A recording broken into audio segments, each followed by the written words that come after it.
Pro Wrestling 300, you already know what it is. April 4th edition of NXT. New women's champ Indy Hartwell opens the show with a promo, says first crack at the title should go to Roxy, and fucking A, I agree. Zoe Stark interrupts and they make a match for tonight. I mean, wait. Am I more fucking delusional than normal? Indy just said that Roxy should get the first title shot, but then makes a match with Zoe for the title for tonight. Okay? That's fucking bizarre and totally contradictory. It's not that hard. Boom. Don't say the line about Roxy. Problem solved. Jesus Christ. Tony D and Stacks versus Pretty Deadly. Good match, man. Tony D has gotten much better with his entire game. His in-ring stuff looking pretty good. I like Tony D with a group, though. Stick with the mob gimmick. I think that he should have a couple of guys. He talks pretty well on the microphone. Pretty Deadly, man. I like Pretty Deadly a lot. I think that they're great. They win with the old bait and switch. And, I can't say enough fucking good things about them and the match. Dijak versus Odyssey Jones. Short time. Dijak hits a Death Valley driver and a moonsault for the win. Dragon Lee versus Nathan Frazier, and Noam Dar shows up from the crowd and starts running down Dragon Lee and Nathan Frazier. He was with his Heritage Cup too, which is really, really interesting. I'm curious to see if they're going to do more stuff with that. Great match, great mix of styles, very solid. Dragon Lee hits a spirit bomb and a knee strike to grab the win. Shows why they want to fast track Dragon Lee a little bit. I mean, he is fucking really good.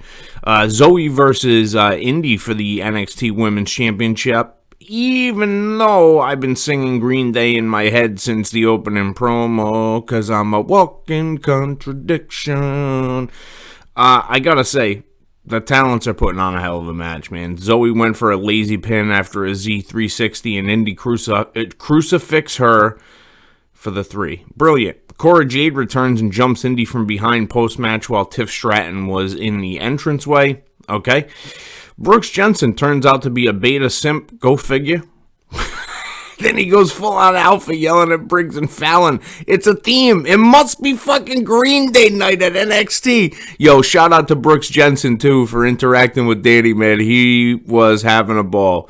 Paxley versus Ivy Nile. I understand and value show pacing, but this ain't it, folks. You can't have a hot match and then follow it with talents working a headlock spot for over a minute.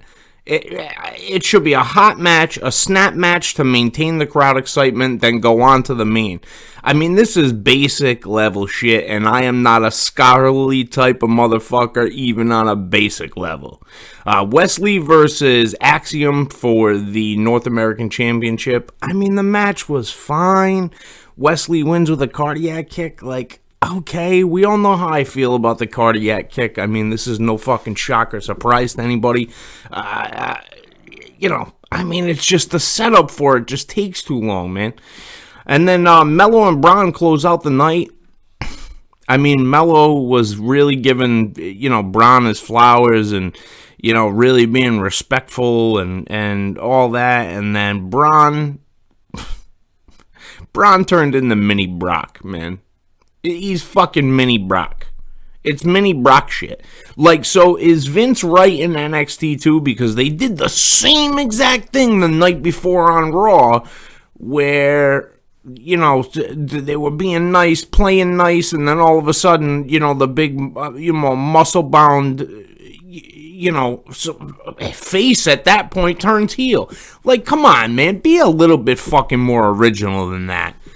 Unfucking believable, man. But again, shout out to Brooks Jensen. Danny was freaking out interacting with you. So anyway, make sure that you guys tune in.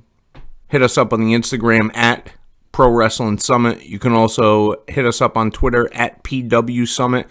Also, make sure that you like, share, subscribe. Hit up your people. Tell your friends about us. And go watch wrestling. Peace.